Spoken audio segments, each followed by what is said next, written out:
국회 패스트트랙 충돌 사건을 수사해온 검찰이 여야 의원 28명과 자유한국당 황교안 대표 등 당직자와 보좌진까지 모두 37명을 불구속 기소했습니다. 기소된 의원은 나경원 전 원내대표 등 한국당 23명과 이종걸 의원 등 민주당 5명입니다. 국회의장의 사보임 직권남용 논란에 대해선 국회법 위반을 단정하기 어렵다며 무혐의로 판단했습니다. 문재인 대통령이 오늘 추미애 법무부 장관에게 임명장을 수여했습니다. 인권은 뒷전으로 한 채 마구 찔러서 원하는 결과를 얻어냈다고 해서 검찰의 신뢰를 얻는 것이 아니라 문 대통령은 법무부 장관이 검찰 사무의 최종 감독자라면서 검찰 개혁을 잘 이끌어달라고 당부했습니다. SBS가 새해를 맞이해 실시한 여론조사에서 공수처 설치에 찬성한다는 응답이 53.5, 반대는 41.6%로 나타났습니다. 12.16 부동산 대책은 시장 불안을 키울 거란 응답이 62.8%로 집계됐습니다.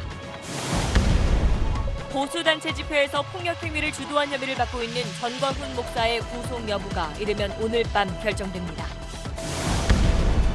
중국 후베이성 우한시의 한 수산물 시장에서 원인을 알 수 없는 폐렴 환자가 소출해 사스가 재발한 건 아닌지 공포가 확산하고 있습니다. 새해부터 미국 전역에서 담배를 살 수 있는 나이가 18살에서 21살로 3살 높아졌습니다. 이번 조치는 일반 담배뿐만 아니라 전자담배 구매에도 적용됩니다. 국내에서 CCTV 영상을 분석해 범죄 위험을 예측하는 인공지능 기술이 개발됩니다. 예를 들어 경찰이 지정한 우범 지역에서 새벽 시간대 남녀가 일정 거리를 두고 걸어가면 범죄 위험이 얼마나 되는지 확률을 계산해 표시하는 방식입니다.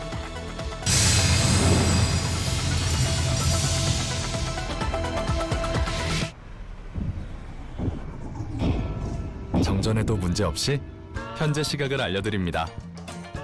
현대 수소전기차. 여러분 안녕하십니까? 지난해 4월 국회에서 몸싸움을 하며 회의를 못하게 방해하고 또 동료 의원을 사무실에 가두기까지도 했었던 이른바 국회 패스트트랙 사태를 수사해왔던 검찰이 오늘 그 결과를 내놨습니다. 한국당 의원 23명과 황교안 당대표 그리고 민주당 의원 5명을 불구속 기소했습니다. 먼저 안희재 기자가 검찰 수사 결과부터 정리해드리겠습니다.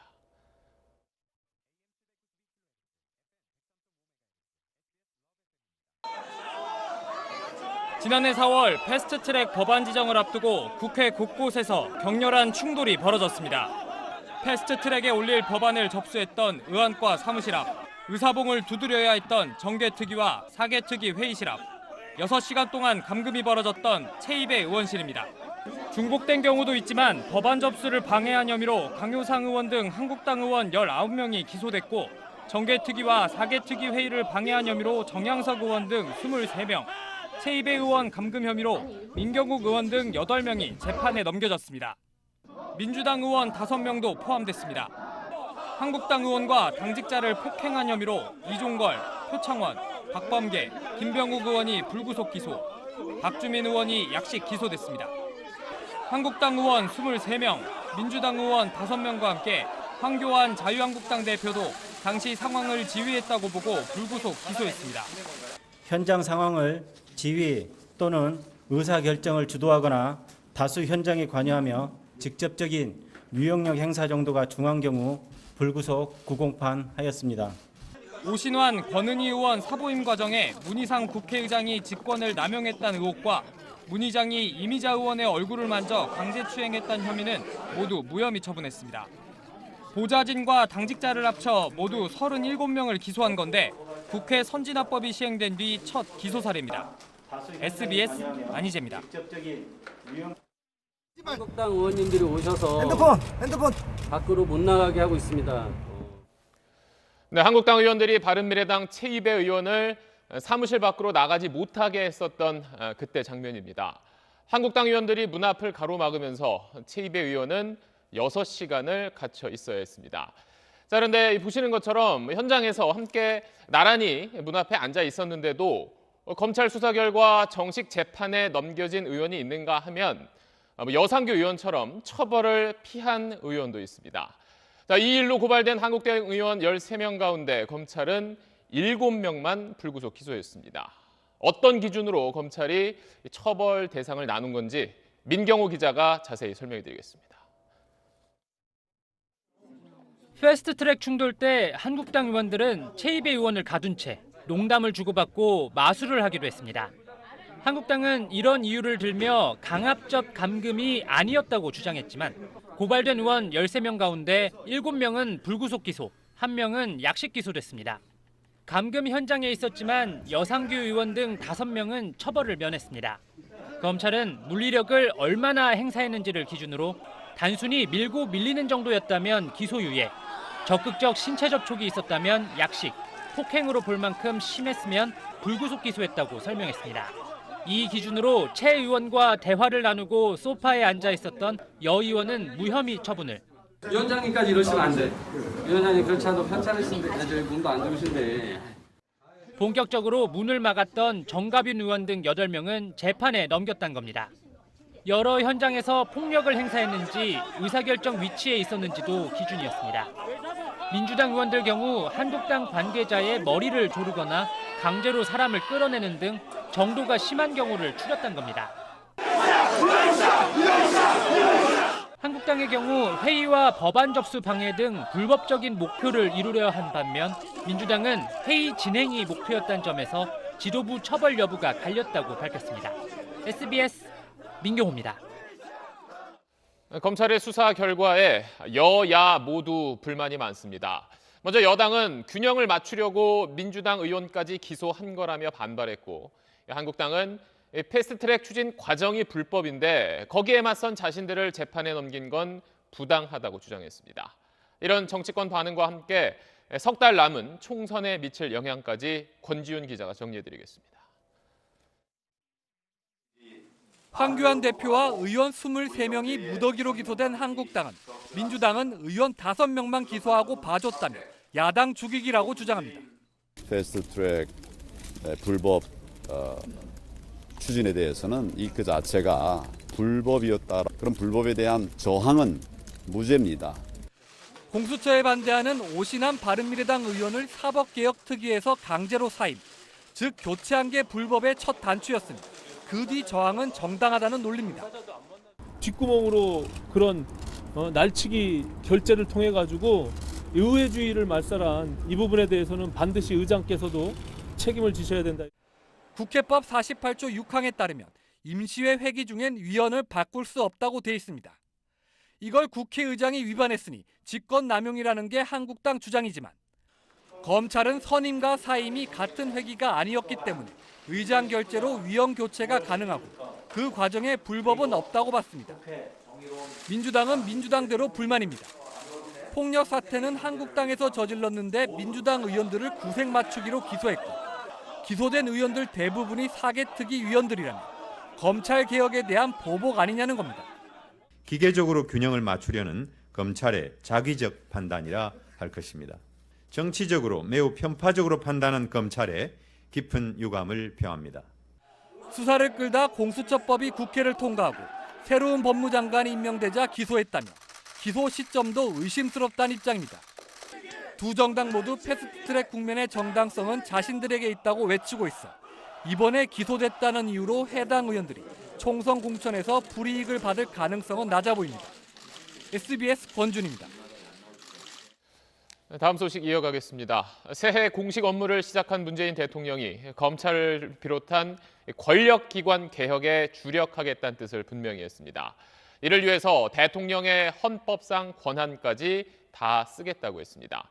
새 법무장관과 검찰총장도 함께 있는 자리에서 이렇게 강한 메시지를 내놓은 배경을 전병남 기자가 취재했습니다.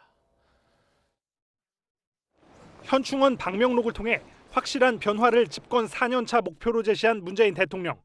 변화의 목표로 검찰을 중심으로 한 권력기관 개혁을 제시했습니다. 문 대통령은 신년 합동 인사회에서 어떠한 권력기관도 국민 위에 존재할 수 없다며 검찰 개혁을 위해 직접 나서겠다는 뜻을 분명히 했습니다. 권력기관이 국민의 신뢰를 받을 수 있을 때까지 법적, 제도적 개혁을 멈추지 않겠습니다. 권력기관 스스로 개혁에 앞장서 주길 기대합니다. 국민이 선출한 대통령으로서 헌법에 따라 권한을 다하겠습니다. 추미애 법무장관과 윤석열 검찰총장이 이 메시지를 함께 들었습니다. 추 장관에게 임명장을 준 자리에선 검찰 개혁의 주도권을 확실히 쥐고 가기를 주문했습니다. 검찰 개혁에 있어서는 우리 법률 규정에 법무부 장관이 검찰 사무의 최종 감독자라고 이렇게 이제 규정이 돼 있기 때문에 검찰의 개혁 작업을 잘 이끌어 주시기 바랍니다.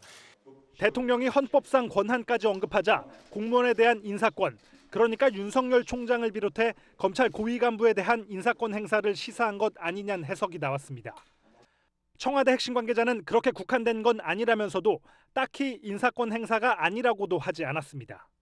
다만 대통령이 검찰총장과 호흡을 맞춰달라고 추 장관에게 당부했고 임기가 보장된 총장을 갑자기 경질하는 것도 반발을 부를 수 있다는 점에서 대통령의 오늘 메시지, 검찰 개혁이 저항에 부딪힐 때를 상정한 발언으로 볼 수 있습니다. SBS 전병남입니다. 추미애 신임 법무장관도 검찰의 수사 방식을 비판하면서 검찰 개혁에 대한 강한 의지를 드러냈습니다. 이르면 다음 주에 검찰 고위직 인사가 있을 거라는 전망도 나옵니다. 계속해서 박원경 기자입니다. 추미애 신임 법무부 장관은 임명장을 받자마자 검찰 수사부터 에둘러 비판했습니다. 명의가 그 수술 칼을 환자에게 여러 번 찔러서 병의 원인을 도려내는 것이 명의가 아니라 마구 찔러서 원하는 결과를 얻어냈다고 해서 검찰의 그 신뢰를 얻는 것이 아니라 다시 없을 개혁의 기회가 무망하게 흘러가지 않도록 하겠다고도 말했습니다. 조국 전 장관 등을 겨냥한 검찰 수사의 불편한 감정을 드러내면서 검찰 개혁 의지를 강조한 겁니다. 현충원 참배에 이어 신년회에 참석한 윤석열 검찰총장. 진행 중인 수사와 재판에 책무를 다하겠다면서도 고강도 검찰 개혁을 예상한 듯 이렇게 말했습니다. 올해도 검찰 안팎의 여건은 결코 쉽지 않을 것입니다. 여러분의 정당한 소신을 끝까지 지켜드리겠습니다. 추미애와 윤석열, 법무부와 검찰 사이의 이런 긴장감은 더 높아질 걸로 보입니다. 추 장관은 내일 취임식에서 검찰을 향해 더 강력한 메시지를 밝힐 걸로 알려졌습니다.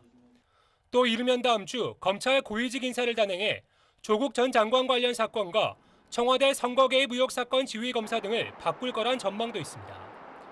여기에 피의사실 공표 등에 대한 감찰이나 상시 감사를 이유로 수사 진행 상황 보고를 요구할 수 있다는 관측도 나옵니다. 모두 양측의 충돌이 일촉즉발 상태까지 갈 수 있는 뇌관들입니다. SBS 박원경입니다. 이번엔 새해를 맞으며 실시한 여론조사 결과 어제에 이어서 전해드립니다. 고위공직자 범죄수사처 신설과 조국 전 장관 수사에 대해 어떻게 생각하는지 알아봤습니다.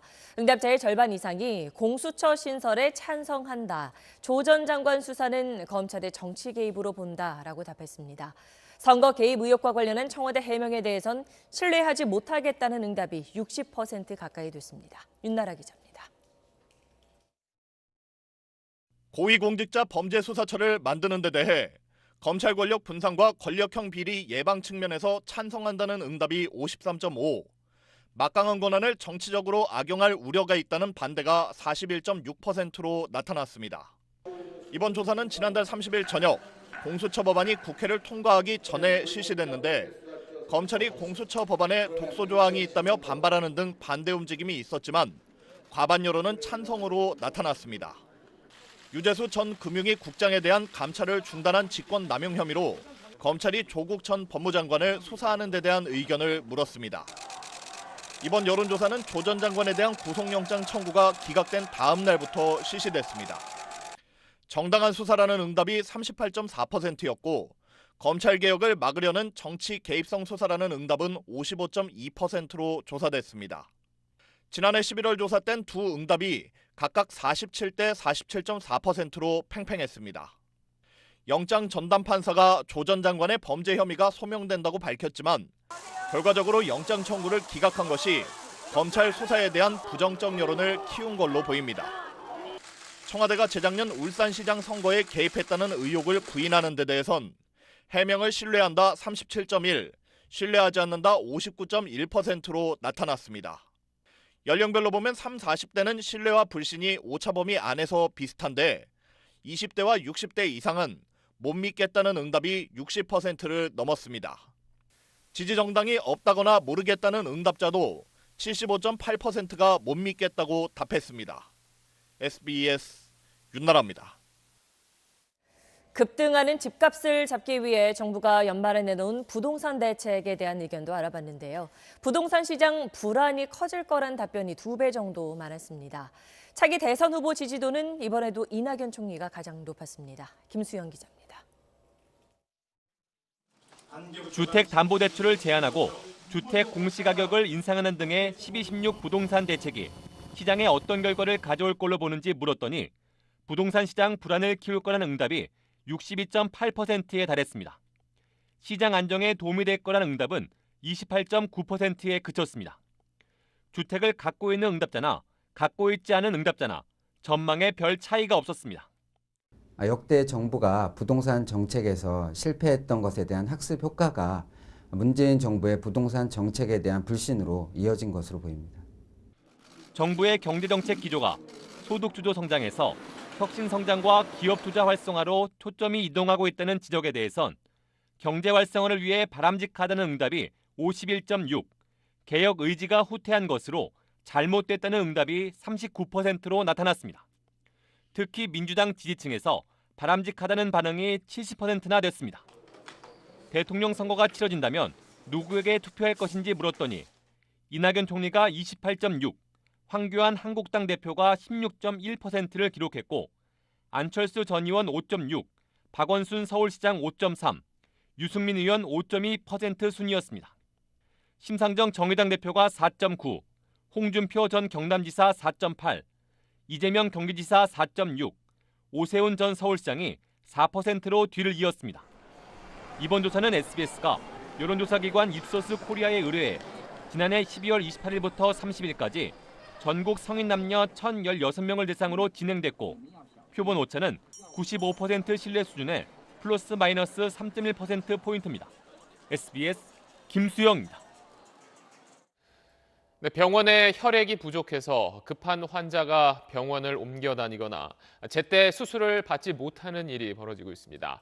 이게 작은 병원만의 문제가 아니라 큰 병원도 비슷하다고 합니다. 먼저 그 실태를 남주현 기자가 취재했습니다. 지난해 11월 장출혈 증상을 보인 환자가 서울의 한 병원 응급실을 찾았습니다. 서둘러 수혈을 해줘야 하는 긴급한 상황. 하지만 이 병원은 보유한 혈액이 없다며 서울대병원에 환자 이송을 의뢰했습니다. 그 병원에서 먼저 수혈이 이루어지고 어느 정도 안정화가 된 다음에 저희 큰 병원으로 의뢰가 돼야 되는데 이제 그 과정이 상당히 좀 위험하게 노출되실 수 있고 응급처치가 끝나 다른 작은 병원으로 옮겨가야 하는 환자들이 가려는 병원에 혈액이 없어서 제때 응급실을 떠나지 못하는 경우도 있습니다. 체감상으로는 점점 심해지는 게 맞고요. 환자들이 결국에는 이렇게 되면은 대학병원으로밖에는 몰릴 수밖에 없는 상황인데 암 환자 수술이 많은 국립암센터는 혈액 부족이 특히 심각합니다. 오늘 현재 AB형 혈액 보유량은 이틀치, O형은 사흘치 정도에 불과합니다. 출혈이 멈추지 않는 중환자에게 필요한 혈소판 혈액은 상황이 더 심각합니다. 현재 지금 재고량이 0인 겁니다. 재고량이 지금 한 개도 없나요? 네, 한 개도 없어요. 고령화로 수혈 수요는 느는데 인구 구조의 변화로 10대, 20대의 헌혈은 줄면서 의료 현장에서는 혈액 부족이 계속 심화하지 않을까 우려하고 있습니다. SBS 남주현입니다. 자, 이렇기 때문에 평소 헌혈을 해야 한다는 이야기 그동안 많이 들어왔습니다. 실제로 우리나라 사람들이 일본이나 미국보다 헌혈을 더 많이 한다는 조사 결과도 있습니다. 결국 다른 데서도 해결책을 찾아야 한다는 이야기인데 국내에 불필요한 수혈이 많다는 지적은 생각해 볼 필요가 있습니다. 계속해서 조동찬 의학 전문 기자입니다. 다음 주 1월 8일 국립암센터에서 폐암 수술을 받기로 한 박모 할머니 가족은 아내의 수술을 위해 헌혈할 사람을 직접 구하고 있습니다. 저는 남편인데 안 된다 그래가지고 손녀딸이 또 자기 친구한테 얘기해서 승낙을 했는 모양이에요. 사위도 직접적인 혈연 관계는 아니니까 하게 됐습니다. 사정이 급하다 보니 지인에게 부탁한 것인데 문제는 혈액 안정성이 오히려 떨어질 수 있다는 겁니다.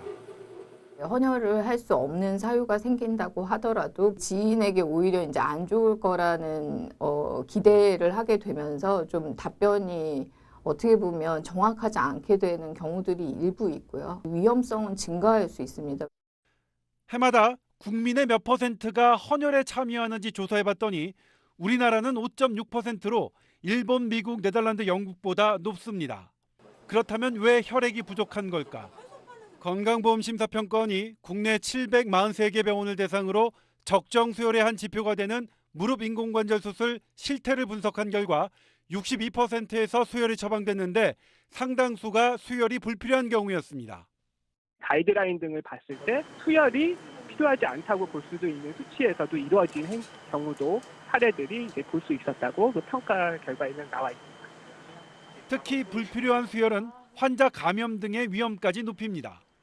실제로 국내외 연구에서 같은 정형외과 수술을 받더라도 수혈을 받은 환자는 감염률과 사망률이 2배 정도 더 높고 입원 기간도 늘어난 것으로 나타났습니다. 의료계의 자발적인 개선 노력은 물론 혈액 낭비를 막을 수 있는 가이드라인을 정착시킬 제도가 필요합니다. SBS 조동찬입니다. 외국에 머물고 있는 안철수 전 국민의당 대표가 정계 복귀를 전격 선언했습니다. 낡은 정치를 과감히 청산해야 한다고 했는데 이번 4월 총선에 나설지 또 정치권에는 어떤 파장을 미칠지 정유식 기자가 짚어봤습니다. 지난 2018년 서울시장 선거에서 패한 뒤 유학길에 올랐던 안철수 전 대표가 1년 4개월 만에 들고 나온 정계 복귀 명분은 구시대 정치 청산입니다. 안 전 대표는 기득권 정치 세력들이 싸우는 동안 미래 세대가 착취당하고 볼모 잡혔다. 낡은 정치에 대한 과감한 청산이 필요하다고 자신의 SNS에 밝혔습니다. 한국당의 반응은 일단 같이 뭔가 해보자는 겁니다. 뜻을 같이 하는 모든 분들이 함께 이 문재인 정권의 폭정에 맞서 싸워서 안 전 대표를 끌어들인다면 중도로 외연을 넓힐 수 있다는 계산을 배제하진 않는 겁니다. 하지만 안 전 대표의 한 측근은 기득권 양당이 아닌 각계각층 사람들을 만날 것이라며 한국당이나 민주당과 함께할 뜻은 없다고 선을 그었습니다. 때문에 안 전 대표가 국민의당을 모태로 한 바른미래당 복귀를 선택할 거란 예상이 일단 많습니다. 안철수 대표가 그 중심에서 총선 승리를 위해서 적극 기여할 것을, 커다란 역할을 할 것을 기대합니다. 하지만 바른미래당이 사실상 3분할된 상황이어서 제3의 세력 구축을 모색할 가능성도 제기됩니다. 안 전 대표의 복귀가 찻잔 속 태풍에 그칠 거란 반론도 있습니다. 정계 입문 때와 비교하면 안철수 현상 같은 새로움은 사라졌고 대선과 지방선거에서 진 뒤 현실 정치를 떠나 철수했다는 이미지만 남았다는 겁니다. 안 전 대표는 이르면 설 연휴 전에 귀국해 정치 활동에 나설 걸로 보이는데 총선 출마가 유력합니다. SBS 정윤식입니다. 자, 이렇게 2020년 선거의 해가 시작되면서 정치권 움직임이 더 빨라지고 있습니다. 한국당에서는 오늘 중진 의원 2명이 이번 총선에 나가지 않겠다며 쇄신론에 불을 붙였습니다. 민주당에서도 내일 현직 장관인 국회의원 3명이 불출마를 선언할 예정입니다. 이 소식은 백운 기자가 취재했습니다. 국회 법제사법위원장인 3선의 여상규 의원, 당 사무총장을 지낸 4선의 한성교 의원, 한국당 두 중진 의원이 오늘 총선 불출마를 선언했습니다. 모두 당 쇄신을 내걸었지만 쇄신의 방향은 정반대였습니다. 여 의원은 당 지도부의 책임론을 제기했고 리더십을 보여줘야 된다고 생각을 합니다. 이번에 선거법과 공수처법이 날치기 처리되는 과정에서 당 지도부는 그런 비전을 전혀 보여주지 못했습니다. 한 의원은 황교안 체제에 힘을 실어주자며 이런 말을 남겼습니다. 탄핵되시고 감옥에 가신 박근혜 대통령께 정말 죄송합니다. 저를 용서해 주십시오. 한국당은 비례전담 정당 당명을 비례자유한국당으로 정하고 선관위에 신고서를 제출했습니다. 민주당은 3호 영입인사로 한미연합사 부사령관을 지낸 김병주 전 육군대장을 발표했습니다. 장애인과 청년에 이어 이번엔 안보 특화 인사입니다. 앞으로 이 좋은 정책, 특히 국방 정책, 안보 정책을 잘 맡아서 이렇게 해주실 걸로 기대를 하겠습니다. 또 내일 유은혜, 김현미, 박영선 등 현직 장관인 의원들이 총선 불출마를 선언합니다. 민주당은 또 총선 전략 차원에서 투기 지역이나 투기 과열 지구 등에 주택을 2채 이상 보유한 후보자는 실거주의 주택을 2년 안에 팔겠다고 서약해야만 공천을 주기로 했습니다. 바른미래당 당적을 유지해온 유승민계 의원 8명은 내일 탈당해 오는 5일 새로운 보수당을 창당합니다. 여야의 국회 대치가 잠시 휴전한 가운데 100일 남짓 남은 총선을 향해 정치권의 질주가 시작됐습니다. SBS 백운입니다. 지난해 개천절 광화문에서 불법 폭력 집회를 주도한 혐의로 구속영장이 청구된 전광훈 목사에 대한 영장 심사가 열렸습니다. 취재기자 연결합니다. 이현영 기자, 영장 심사 결과 언제쯤 나올까요? 네, 아직 나오지는 않았는데요. 쟁점이 복잡하지는 않아서 결과가 밤늦게 나오진 않을 거란 전망이 많습니다. 지금도 법원 주변에선 전 목사의 지지자 수백 명이 영장 기각 촉구 집회를 이어가고 있습니다. 앞서 전 목사도 법원에 나오면서 혐의를 부인했습니다. 저를 보고 뒤에서 폭력 집회를 사주했다. 제라고 하면 제 제목인데 그건 사실과 전혀 다르고요. 오전에 열린 영장 심사는 2시간 조금 넘게 진행됐습니다. 네, 이번에 영장이 발부될지 안 될지와 상관없이 전 목사가 다른 혐의로도 수사를 받고 있지 않습니까? 예, 전 목사가 다른 혐의로도 고발됐고 경찰이 이 부분도 수사하고 있기 때문입니다. 전 목사는 헌금을 받는 방식으로 불법 모금을 한 혐의로도 고발된 상태인데요. 또 어제 신년 집회에서 총선에서 자신이 주도하는 당을 찍어달라고 해 불법 선거운동을 한 혐의로 추가 고발되기도 했습니다. 전 목사는 영장 심사가 끝난 뒤 영장이 기각되더라도 경찰 소환에 당연히 응하겠다고 말했습니다. 지금까지 서울중앙지법에서 전해드렸습니다.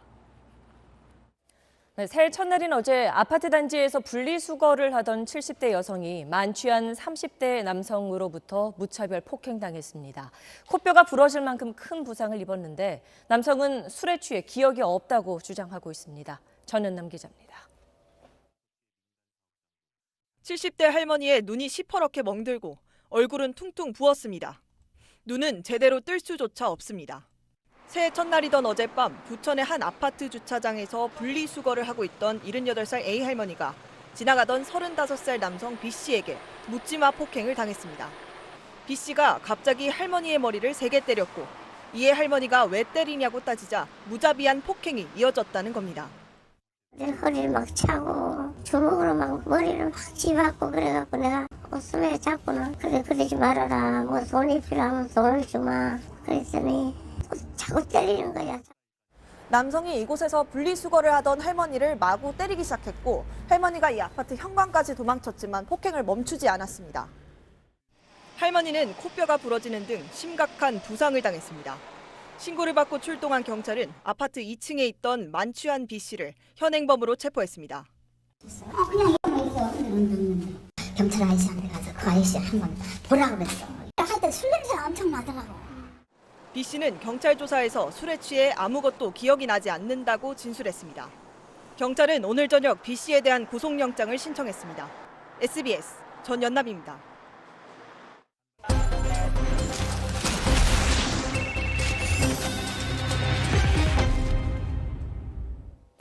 병원과 연계된 사진 스튜디오에 아기 성장 사진을 맡긴 부모들이 피해를 봤다는 제보가 들어왔습니다. 수십만 원씩 내며 계약했지만 사진관이 아무 공지 없이 갑자기 문을 닫았던 건데요. 김덕현 기자가 취재했습니다. 경기도 성남에 사는 조모 씨는 최근 황당한 소식을 들었습니다. 1년 전 태어난 아이의 성장 사진을 맡겼던 스튜디오가 갑자기 문을 닫았기 때문입니다. 문을 닫고 잠적했다 그런 소리가 나는 거예요. 뭐 연락처도 뭐 연락이 온 적도 없고 그냥 폐쇄를 시킨 거예요. 피해자는 조 씨 부부만이 아닌데 모두 같은 여성병원에서 아이를 낳은 사람들이었습니다. 이 여성병원을 이용한 고객들은 제휴 관계인 바로 옆 스튜디오를 안내받을 수 있었습니다. 스튜디오가 병원과 제휴를 맺고 신생아 때부터 돌잔치까지 성장 과정을 찍는 80만 원 상당의 패키지 상품을 팔았기 때문입니다. 그런데 지난해 9월부터 액자와 앨범 제작이 늦어지더니 급기야 지난달 말 업체는 사전 공지도 없이 문을 닫아버린 겁니다. 업체는 병원을 통해 스튜디오를 독점 홍보하는 대가로 병원 소모품 비용을 내왔는데 이 과정에서 적자가 커져 운영이 어려워졌다고 주장했습니다. 하지만 병원은 업체의 경영난은 자신과 무관하다고 반박하고 있습니다. 해법을 못 찾는 사이 피해 부모들만 애를 태우고 있습니다. 돈도 돈이지만 아이들이 사진을 찍을 수 있는 시기가 있잖아요. 촬영 시기를 놓쳐버리면 그게 가장 큰 걱정이죠. 피해자 모임 측은 피해 계약이 1000여 건에 이를 걸로 추산했습니다. 업체는 환불과 보상을 준비하겠다며 최근 다시 문을 열었지만 문제가 해결될지는 미지수입니다. SBS 김덕현입니다. 네, 미래를 예측해 범죄를 막아낸다는 영화 마이너리티 리포트입니다. 18년 전 영화인데 이런 일이 현실이 될 날도 머지않아 보입니다. 인공지능 AI가 CCTV 화면을 실시간으로 분석해 강력범죄 징후를 포착하고 미리 그 확률을 알려주는 기술이 개발되고 있습니다. 서동균 기자입니다. 한 남성이 편의점 물건을 주머니에 넣자 범죄 의심을 예상하는 수치가 90%까지 올라갑니다. 실랑이를 벌이던 남성이 담을 넘어 상대방에게 가려하자 위험 수치가 95%로 치솟습니다. 외국에서 인공지능 AI가 범죄 현장을 포착한 사례입니다. 지금까지는 이렇게 범죄 순간을 포착하는 데 그쳤지만 국내 연구진이 이런 한계를 뛰어넘는 범죄 예측 시스템을 개발 중입니다. AI가 CCTV를 실시간으로 분석해 범죄가 의심되면 미리 경고를 보내주는 방식입니다. 실제 범죄가 일어난 과거 영상에 이 기술을 적용해봤더니 AI가 여성을 미행하는 용의자를 범행 전 파악해 알려줍니다. 과거에 몇십만 건의 범죄 패턴을 분석을 해보면 지능형 CCTV를 통해서 분석한 현재의 상황이 과연 미래에 어떠한 범죄 유형으로 나올 확률이 몇 %? 범죄 예측 시스템은 개인의 신상 정보가 많이 담길수록 완성도가 높아지는데 이 때문에 개인정보 유출이나 인권 침해를 우려하는 목소리도 적지 않습니다. AI 기술 자체는 사실 중립적이죠. 경우에 따라 악용되면 사람을 감시하는 데 쓰일 수가 있기 때문에 그래서 어떻게 사용하느냐가 사실은 중요한 것 같습니다. 범죄 예측 시스템은 2년 뒤 상용화가 목표지만 이런 우려를 해소하는 게 선결해야 할 과제입니다. SBS 서동균입니다. 청와대 선거 개입 의혹을 수사하는 검찰이 지난 지방선거 당시 민주당 당대표실 관계자를 소환 조사한 사실이 저희 취재 결과 확인됐습니다. 송철호 울산시장이 단독 후보로 공천되는 과정에 당의 개입이 있었는지 확인하기 위한 걸로 알려졌는데 당시 민주당 중앙당 관계자가 소환된 건 처음입니다. 강청환 기자의 단독 보도입니다. 검찰은 오늘 더불어민주당 당대표실 부실장 출신 정모 씨를 소환했습니다.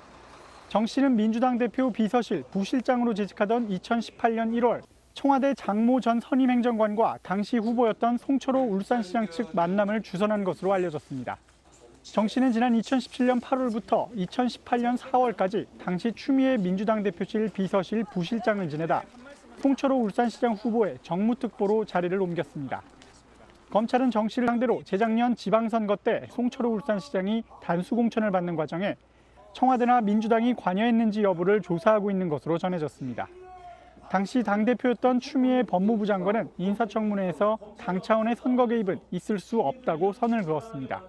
민주적인 절차가 있기 때문에 결코 어떤 청와대의 개입이나 이런 것이 있을 수가 없는 구조라는 것을 다시 한번 분명하게 말씀드립니다.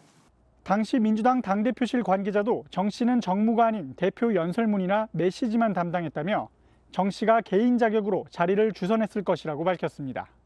SBS 강청환입니다. 중국에서 원인을 알 수 없는 폐렴 환자가 집중적으로 발생해 비상에 걸렸습니다.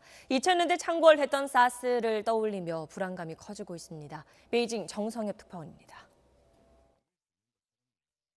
중국 후베이성 성도인 우한시의 한 수산시장이 새해 첫날 전격 폐쇄됐습니다. 이 시장에서 발생한 원인 모를 질병으로 시장 상인 27명이 입원하고 이 중 7명이 중태에 빠지자 시 위생당국이 일단 차단부터 한 겁니다. 바이러스성 폐렴으로 보이지만 정확한 발병 원인은 찾지 못한 상태입니다. 通知称，武汉市部分医疗机构陆续出现不明原因肺炎病人。 상인뿐 아니라 시장 인근 주민도 비슷한 증세를 호소한 걸로 알려지자 중국 SNS상에선 괴질 공포가 퍼지고 있습니다.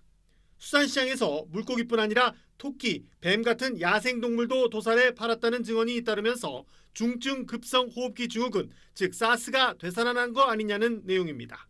지난 2003년 중국 남부지방에서 시작해 중국 본토와 홍콩에서 650여 명의 목숨을 앗아간 사스는 박쥐에서 옮겨진 걸로 알려졌습니다. 세계보건기구 WHO가 이례적으로 신속히 공동조사에 나섰습니다. 사스 피해자가 많았던 홍콩 당국은 춘제 명절 이동을 앞두고 전파를 우려해 우한시를 다녀온 여행객의 발열 상태 감시를 강화하고 필요하면 격리 검사도 검토하고 있습니다. 중국 당국은 괴담 유포자 8명을 사법 처리하며 공포 확산 차단에 나서고 있지만 불안감은 쉽게 가라앉지 않고 있습니다. 베이징에서 SBS 정성엽입니다.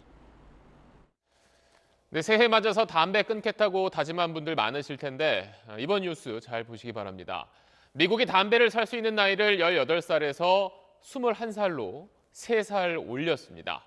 그만큼 담배가 몸에 나쁘다는 뜻입니다. 먼저 워싱턴 김수영 특파원입니다.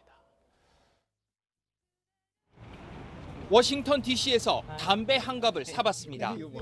신분증에 적힌 나이를 확인하고 나이 계산기에 맞춰보더니 오늘을 기준으로 21살이 넘지 않으면 담배를 팔 수 없다고 말합니다.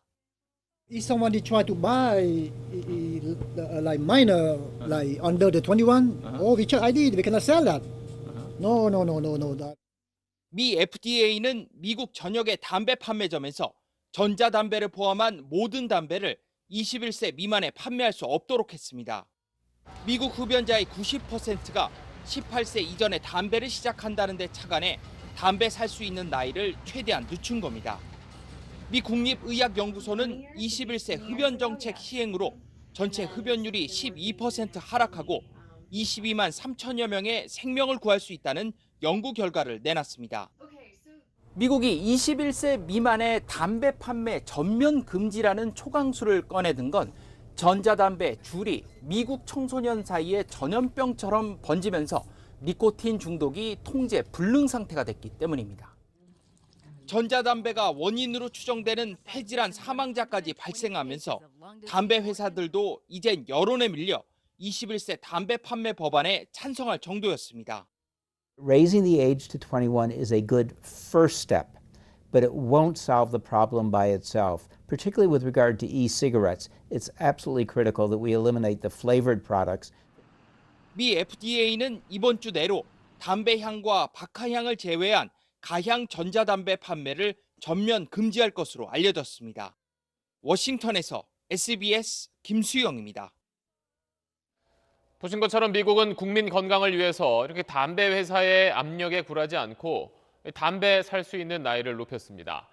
이 정책이 우리나라에서도 가능할지 다른 나라 사례와 함께 이경원 기자가 사실은 코너에서 짚어봤습니다.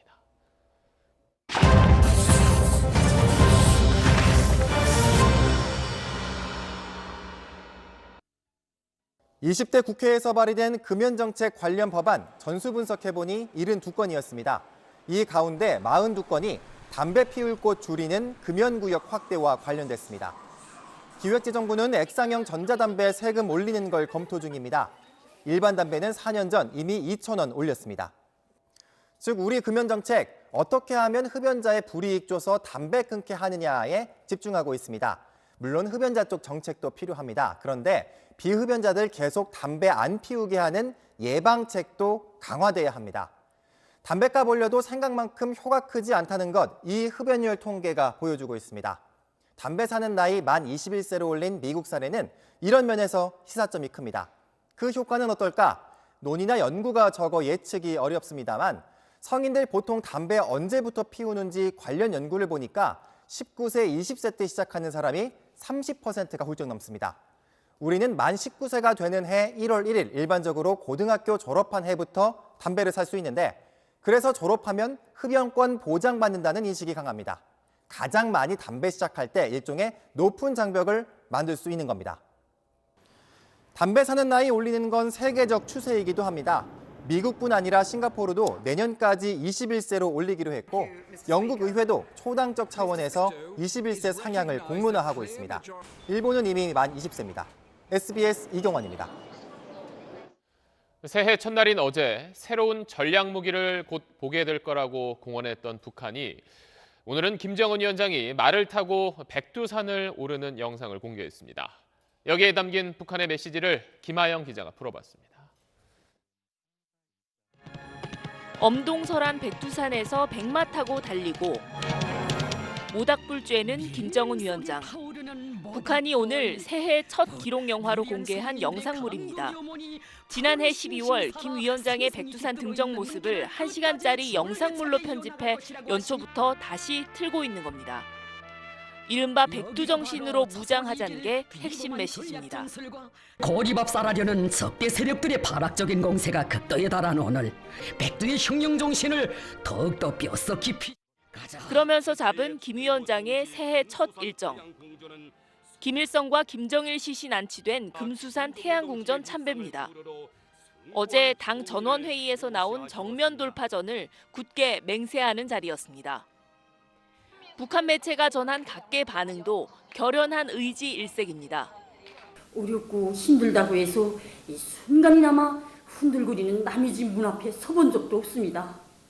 한 해 2번 이례적으로 길었던 전원회의. 게다가 신년사까지 생략한 엄혹한 정세를 내부에 각인시키는 작업으로 풀이됩니다.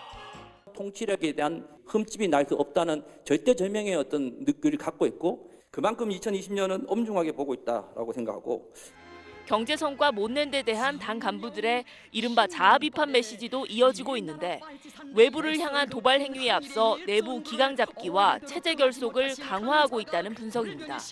SBS 김하영입니다. 네, 알츠하이머 때문에 재판에는 못 나간다면서 골프와 호화오차는 자유롭게 즐기는 전두환 씨의 모습입니다.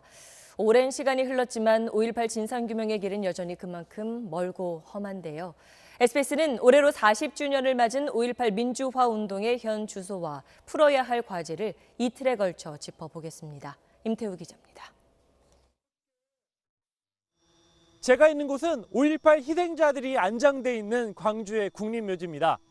묘지 한켠에는 이렇게 아직까지 유해가 돌아오지 못한 행방불명자의 묘역이 있습니다. 저는 여기서 40년째 아들의 소식을 애타게 기다리는 어머니를 만났습니다. 80 넘은 어머니는 광주에 마늘을 팔러 가겠다며 지게를 지고 나선 아들의 마지막 모습을 잊을 수 없습니다. 그날은 80년 5월 18일이었습니다.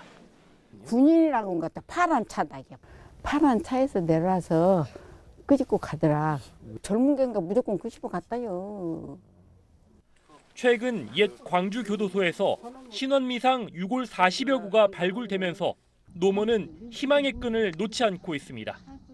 진짜로다가 뼈라도 묻어주고 가야 내가 죽어서라도 내가 이루어주려고 했다고 하겠는데 그런 말도 못하고 죽고 감 죽었어요. 정부가 인정한 5.18 행방불명자는 78명. 밝혀야 할 진실은 이뿐만이 아닙니다. 발포 책임자가 누군지부터 헬기 사격과 민간인 학살, 암매장, 계엄군의 성폭행 문제까지 규명해야 할 진실은 아직도 산더미입니다. 기록을 국가가 지웠고 5.18을 통해서 국가 권력을 장악했던 전두환 그리고 이제 그다음 이제 5년 동안 노태우 신군부가 12년 동안 정권을 장악했었기 때문에 강주의 진실은 철저하게 가려질 수밖에 없었다. 지난해 말 5.18 진상규명조사위가 우여곡절 끝에 구성됐습니다. 진상규명특별법이 시행된 지 1년 3개월 만입니다.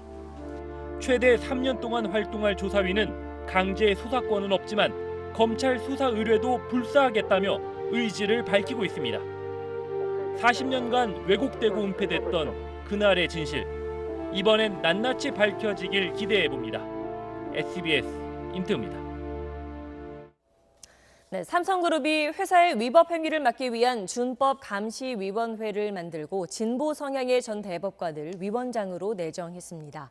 최근 이재용 부회장의 재판에서 나온 판사들 지적에 따른 것으로 보이는데 실효성에 의문도 제기됩니다. 노동규 기자의 보도입니다.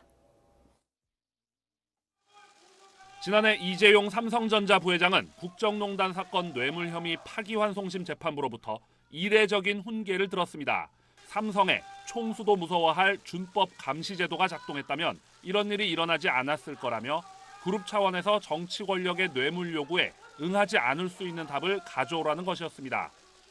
삼성이 내놓은 준법감시위원회는 이에 대한 응답으로 풀이됩니다. 독립적 외부 인사들로 총수와 임직원들의 준법 여부를 감시하겠다는 겁니다. 특히 위원장에 내정된 김지형 전 대법관은 사회적 약자를 위한 판결을 많이 내린 진보 성향 법조인으로 삼성전자 백혈병 질환 조정위원장과 지난해에는 고 김용균 씨 사고 진상규명위원장을 맡기도 했습니다. 오늘 화성 반도체 공장을 찾은 이 부회장도 잘못된 관행과 사고를 과감히 폐기하자고 말했습니다. 하지만 일각에선 오는 17일로 다가온 재판을 의식한 조치일 뿐이라는 지적이 나옵니다. 독립적 판단이 가능한 거가 되게 중요하겠죠. 정관예우라든가 이런 것들을 너무 이용하려고 하는 꼼수가 있는 거 아니냐. 재판 결과에 영향을 미치고자 하는. 삼성엔 지금도 사회이사와 감사위원장이 있지만 거수기 역할만 한다는 비판이 끊이질 않았습니다. SBS 노동규입니다.